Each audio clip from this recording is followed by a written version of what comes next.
Assalamualaikum warahmatullahi wabarakatuh.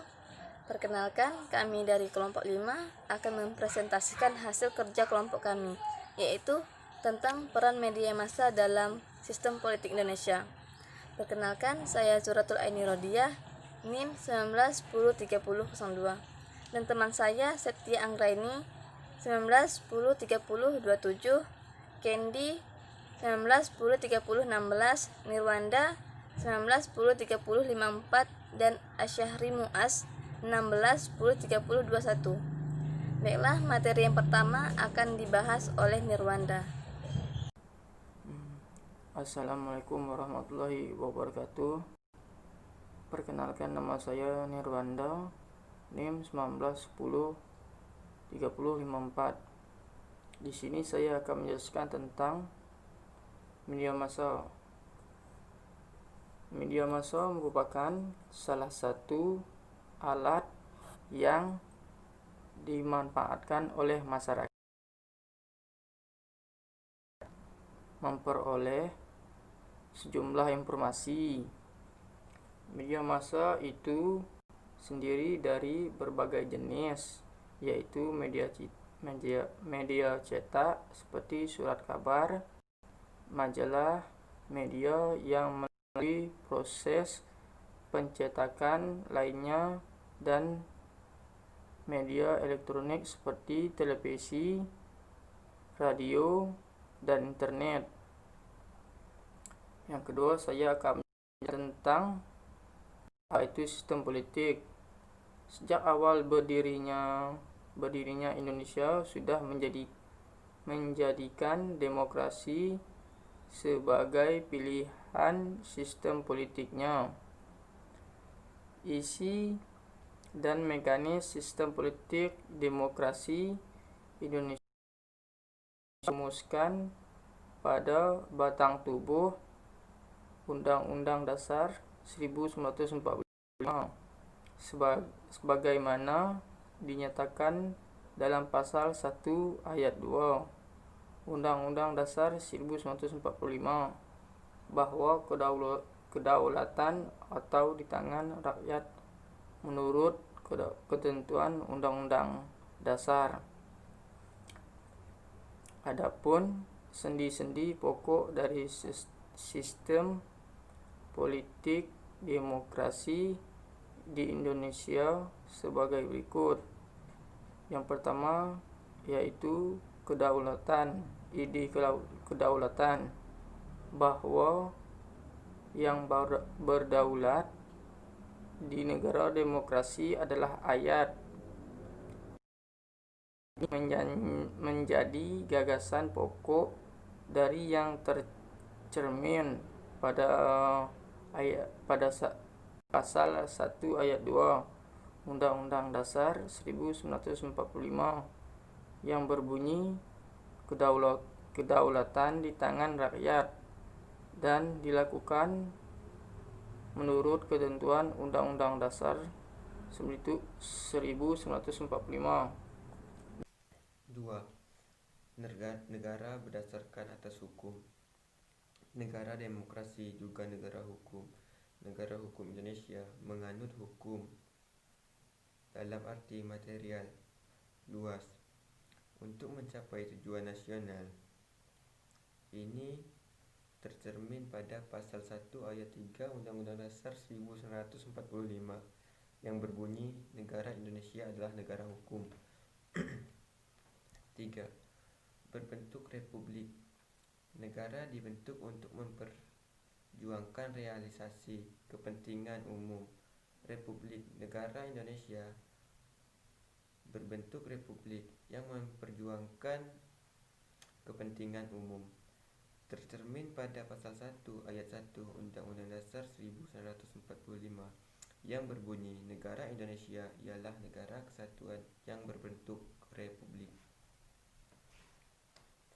4. Pemerintah berdasarkan konstitusi. Penyelenggaraan pemerintah menurut ketentuan peraturan perundang-undang yang berlandaskan konstitusi atau undang-undang dasar yang demokratis. Ini tercermin pada pasal 4 ayat 1 Undang-Undang Dasar 1945 yang berbunyi, Presiden Republik Indonesia memegang kekuasaan pemerintah menurut Undang-Undang Dasar. 5. Pemerintah yang bertanggung jawab. Pemerintah selalu penyelenggarakan negara bertanggung jawab atas segala tindakannya.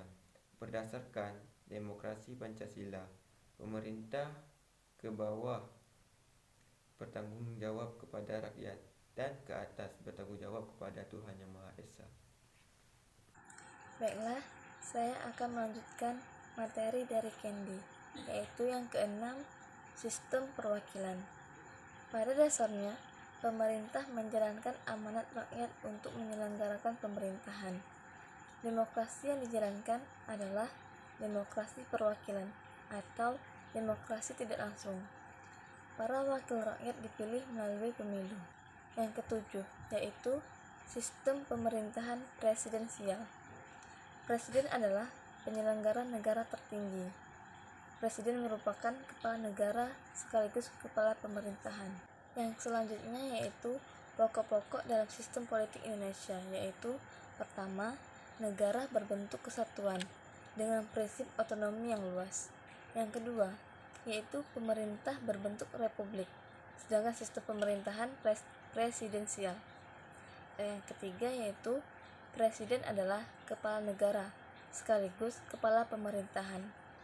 Yang keempat, parlemen terdiri dari 2 bikameral, yaitu yang pertama Dewan Perwakilan Rakyat (DPR) dan yang kedua yaitu Dewan Perwakilan Daerah, yaitu DPD. Materi yang selanjutnya yaitu peran media massa. Yang pertama, peran media massa dalam politik. Dunia politik juga ditandai dengan keterlibatan media dalam hiruk-pikuk berpolitik. Media dalam hal ini diartikan secara luas, yaitu segala sarana yang terkait dengan penyampaian pesan, baik yang bersifat real maupun simbolik, dari institusi politik kepada masyarakat yang lebih luas. Media dalam hal ini yaitu berupa televisi, radio, majalah, dan koran. Digunakannya media massa sebagai instrumen untuk mengkomunikasikan ide, pesan, dan program kerja politik. Kenyataan bahwa media dapat dipakai untuk menyampaikan pesan kepada masyarakat luas dengan biaya orang yang relatif sangat murah. Konsekuensi logisnya, dunia politik tidak dapat dipisahkan dari media massa. Dengan suatu media massa bisa menjamin lancarnya pesan politik yang ingin disampaikan. 2. Media dan opini publik. Dengan kemampuan untuk menjangkau massa dalam jumlah yang cukup besar, informasi dari media massa akan dapat menembus populasi yang besar pula. Sementara ini, penelitian dalam komunikasi, psikologi, dan sosiologi menyatakan bahwa cara pandang manusia akan sangat ditentukan oleh jenis dan volume informasi yang mereka terima. Implisit dari penelitian-penelitian ini adalah bahwa kita dapat membentuk opini publik melalui informasi yang kita berikan. Ketika kekuatan politik ingin mendiskreditkan image politik lawan, yang perlu dilakukan sudah cukup dengan membanjiri informasi di media massa dengan hal-hal yang buruk yang dilakukan lawan politik. Begitu juga sebaliknya, ketika ingin membentuk image politik dari publik, cukup dengan membanjiri media massa dengan hal-hal yang positif dari suatu partai atau kandidat. 3. Media dan kekuasaan politik. Kemampuan untuk membentuk opini publik ini membuat media massa memiliki kekuasaan politik. Paling tidak, media memiliki kekuasaan untuk membawa pesan politik dan membentuk opini publik. Kemampuan ini dapat dijadikan sumber bagi media massa untuk proses tawar-menawar dengan institusi politik. 4. Media dan bias persepsi.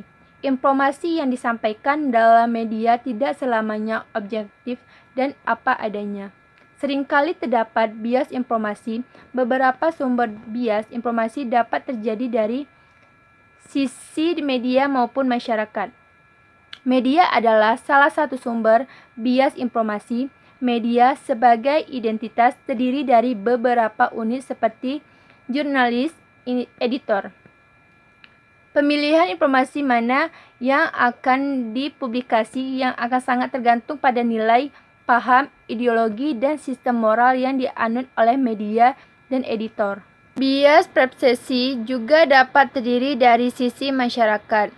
Dalam diri setiap individu terdapat kerangka acuan yang akan menentukan cara mereka dalam berpikir dan bersikap terhadap suatu hal. Yang kelima yaitu media dan komunikasi politik. Arti penting media massa dalam menyampaikan pesan politik kepada masyarakat menetapkannya sebagai suatu yang penting dalam interaksi politik. Partai politik membutuhkan media yang memfasilitasi komunikasi politik. Dengan kemampuannya dalam menyebarkan informasi secara luas, membuat pesan politik disalurkan melalui media massa. Yang utama dari komunikasi pesan, program kerja partai, pencitraan adalah pembentukan opini publik. Semakin besar media yang dapat disentuh oleh media, semakin strategis arti media massa tersebut. Partai politik jelas sangat membutuhkan media massa. Melalui merekalah pesan politik akan disalurkan. Yang keenam yaitu media sebagai medan pertempuran. Arti penting media massa dalam komunikasi publik membuat medan pertempuran dan persaingan politik untuk membentuk opini publik terfokus pada media. Masing-masing partai politik akan berusaha tampil dan diliputi oleh media massa. Setiap aktivitas partai pasti akan melibatkan media massa. Hal ini dilakukan agar aktivitas mereka dapat disaksikan dan dimengerti oleh masyarakat luas. Masing-masing partai politik akan berusaha mendekati media massa tertentu yang memiliki jangkauan luas dalam masyarakat. Wilayah pertempuran politik tidak hanya terdiri dari image politik yang ditampilkan, tetapi juga dari lobby-lobby politik dengan media massa. Tentunya, hal ini juga mesti diperhatikan oleh media massa. Keberpihakan mereka terhadap suatu partai politik bisa menguntungkan dan juga bisa merugikan image di mata masyarakat. Menguntungkan karena masyarakat dapat dengan mudah mengidentifikasi ideologi yang dikeluarkan oleh media massa tersebut. Merugikan karena hal ini bisa mengurangi pasar mereka. Sementara itu, media massa juga dapat bersikap netral. Dalam aliran ini, mereka menerima dan mempublikasikan siapa yang dianggap layak dipublikasikan. Yang selanjutnya yaitu media massa sebagai subsistem dari sistem politik. Sebagaimana telah dibahas di atas, bahwa begitu besarnya peran media massa dalam kehidupan masyarakat, yang mampu mempengaruhi dan merubah cara berpikir suatu kelompok masyarakat. Kekuatan media massa ini juga digunakan oleh pemerintah maupun suatu kelompok masyarakat tertentu di suatu pemerintahan untuk mempengaruhi opini publik. Dalam dunia politik pun, media massa digunakan sebagai alat penyampaian informasi dan pesan yang sangat efektif dan efisien. Demikianlah kelompok dari kami. Jika ada salah mohon dimaafkan. Assalamualaikum warahmatullahi wabarakatuh.